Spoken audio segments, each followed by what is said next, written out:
Cabildeo presenta Informe Especial con Amalia Pando. Hola a todos, muchas gracias por acompañarnos. El empresario Edwin Saavedra tiene orden de aprehensión. Saavedra es el dueño, entre muchos otros negocios, el más conocido, Toyosa, importador de vehículos del Japón. Tiene la empresa Toyosa, que importa los vehículos Toyota, además de varios otros negocios en construcción, en fin. Es el dueño de la empresa Tersa, encargada del relleno sanitario de Alpacoma, que colapsó el pasado 15 de enero con consecuencias ambientales graves, muy graves, pero que aún no han sido determinadas, ni las consecuencias ni el origen de esta tragedia. Sí, 6 meses después, no hay un estudio serio, científico, de especialistas, que determinen cuál ha sido la causa de este accidente. Inclusive hay una versión del propio alcalde de La Paz que dice que sospecha que no fue accidente, que fue un atentado terrorista. Bueno, la conclusión es que no se sabe realmente cómo, por qué, quién causó la tragedia de Alpacoma. Esto es importante porque si uno quiere establecer responsabilidades, tiene que saber responsabilidades de qué. ¿Hubo negligencia? ¿En qué parte del proceso hubo negligencia? ¿Cuál fue la negligencia? ¿Quién es el responsable de la negligencia? ¿El sanitario estaba mal construido? ¿Quién lo construyó? ¿Quién hizo el diseño de la construcción? En fin, se necesita saber exactamente qué pasó. Y más si hay esta sospecha, que podría ser seria o no, de algún interesado, y se mira hacia el lado de Achocalla, de que efectivamente ese sanitario, ese Alpacoma, deje de existir y que le hubieran puesto algún explosivo para ello. Bueno, no hay una investigación, hay una sospecha. Todo, lo que hay es un resultado, una inmensa tragedia. Sin un estudio, ¿qué puede preguntar el fiscal? ¿A quién? ¿A quién va a llamar? Al dueño de Tersa. ¿Usted qué sabe? Pues no sé nada. Ah, igual va preso. Porque lo que le interesa al fiscal no es establecer la verdad, sino meter presos en función de los intereses políticos del gobierno. Eh, ¿Cuál es el interés político del gobierno? Pues hundir a la gestión municipal opositora encabezada por Luis Revilla. Ese es el objetivo. Eso parece cada vez más claro. ¿Qué contestó Saavedra a través de su abogado? Y un memorial, Saavedra dice que está enfermo del corazón, que no puede llegar a La Paz y que por favor lo interroguen en Santa Cruz cuando vuelva del exterior. Ah, ya está en el exterior. La pregunta será, ¿volverá? Como pintan las cosas, pues parece que no. Si está enfermo del corazón y lo amenazan con detenerlo, pues ahora ya hay orden de aprehensión, ya no es una amenaza.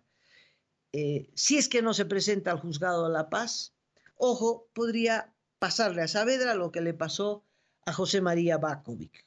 Bakovic empezó a ser perseguido del gobierno, le metieron como 70 juicios, estaba en Cochabamba, pues ya un hombre con sus buenos años, con dolencias cardíacas, y el médico de Bakovic dijo, no puede ir a La Paz. Ah, no puede venir, lo metemos preso.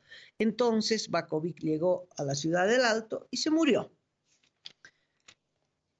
Ahí acabó la persecución a Bakovic. Podría pasarle a Saavedra, claro, pero al gobierno realmente no le interesa. De momento Saavedra tiene que sopesar entre eh, volver al país y correr el riesgo de terminar en Chonchocoro o en San Pedro, acá en La Paz, o morirse simplemente después de aterrizar en el Alto.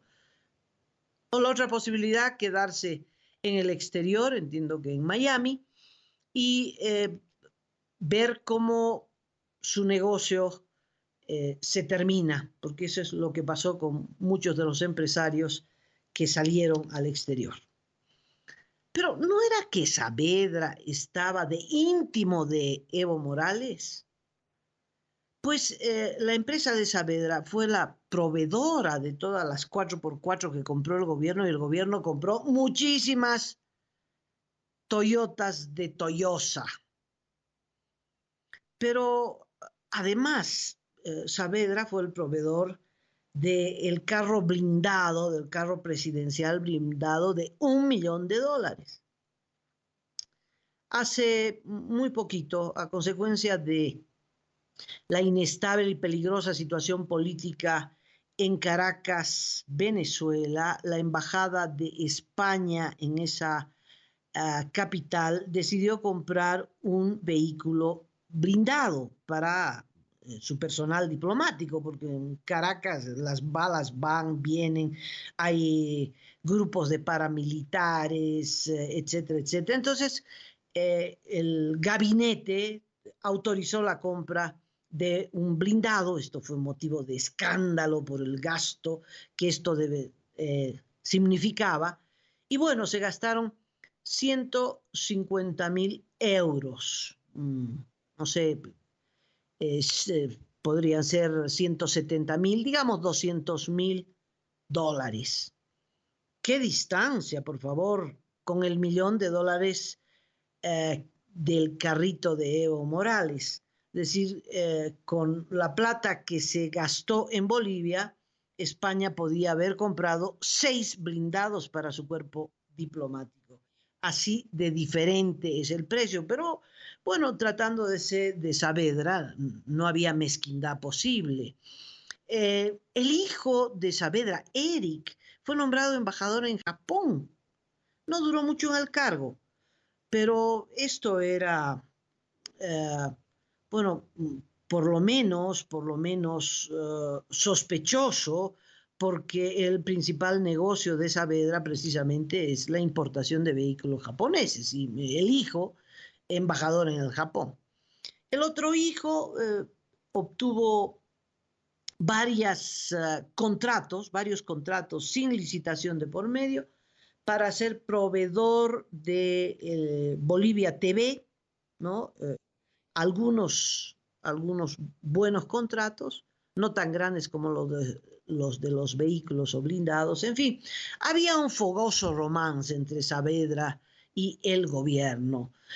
Tanto así que el 2013 Saavedra le regaló al teleférico, le hace Morales, un buen pedazo de su terreno en la curva de Holguín para que se establezca ahí la línea amarilla y la verde, ¿no? Morales estuvo en el acto en el que Saavedra cedió este terreno y resaltó pues la actitud de Saavedra tan generoso por parte de Toyosa, tan comprensivo de la situación y de la urgencia del teleférico. Bueno, de tal modo que en todos estos años, pues nadie habló ni de la curva de Holguín, ni de Terza, ni de ningún negocio ni negociado de Saavedra. ¿Cuándo se produce la ruptura? Tengo la impresión, revisando los datos, los periódicos, la información, que el romance concluyó con la tragedia de Alpacoba. El gobierno vio en esta tragedia la gran oportunidad de hundir en el lodo a la alcaldía opositora encabezada por Lucho Revilla. Y no había forma, si no es arrastrando en el lodo a Saavedra también. Y entonces se acusa a Terza se responsabiliza a Terza, la alcaldía también le echa su factura de sanción, etcétera, pero no hay un informe serio que establezca qué pasó con la tragedia de Alpacoma. En eso, el oficialismo, con ayuda de algunos concejales de la propia bancada de Revilla, eh, desatan una tormenta porque la mujer del presidente del Consejo resulta que había sido abogada de Terza. Pero el contrato de Alpacoma y del tratamiento de la basura es un contrato de hace 10 años en el que no interviene ni Revilla ni el presidente del Consejo.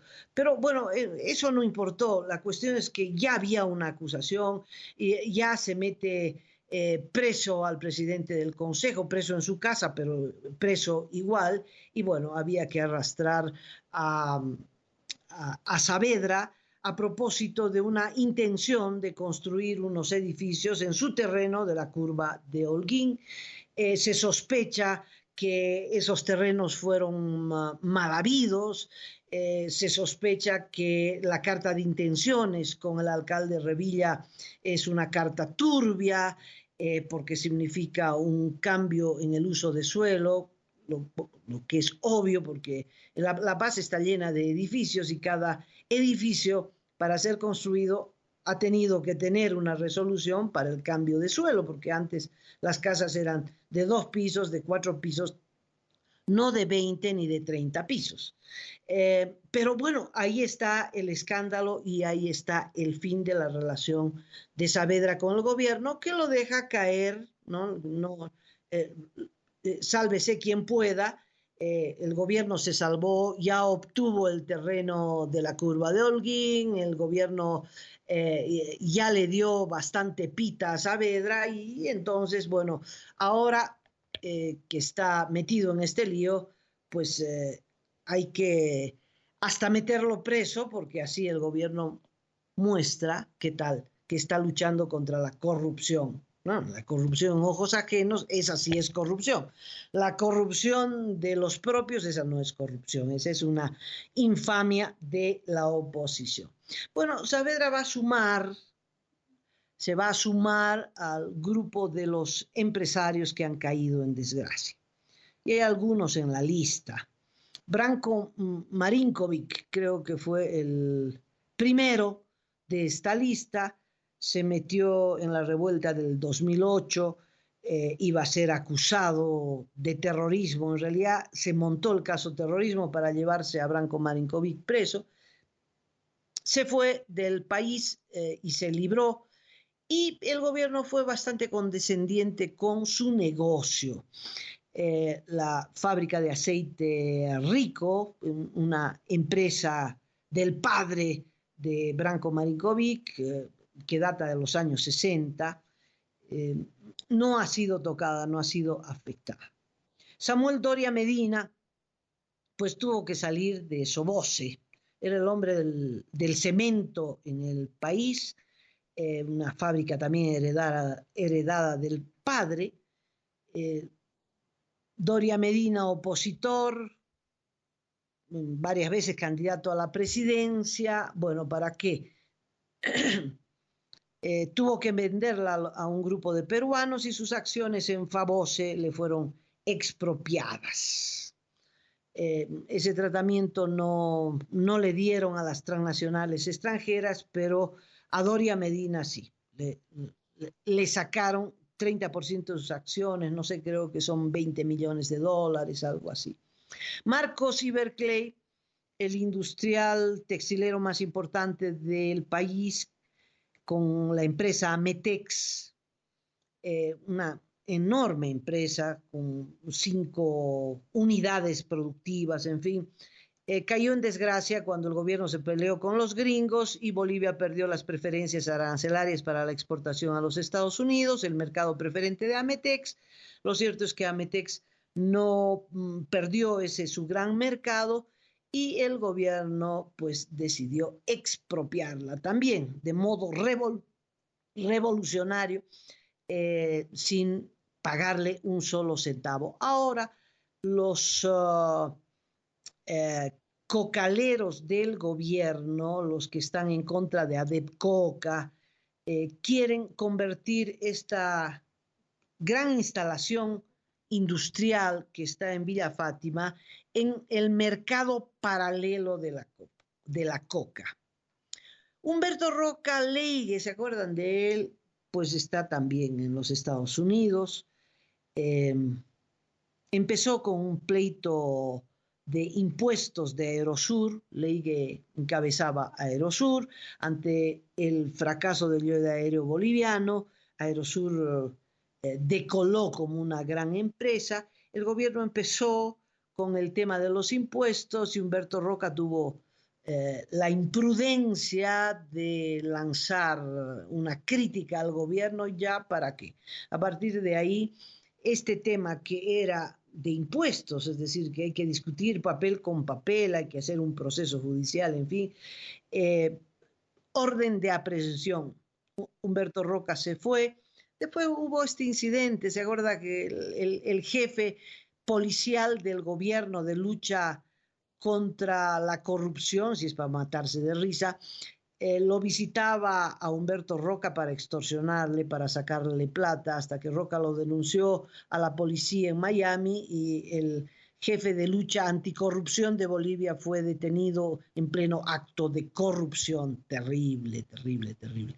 Abdallah Dager tuvo que regalar PAT que se había comprado.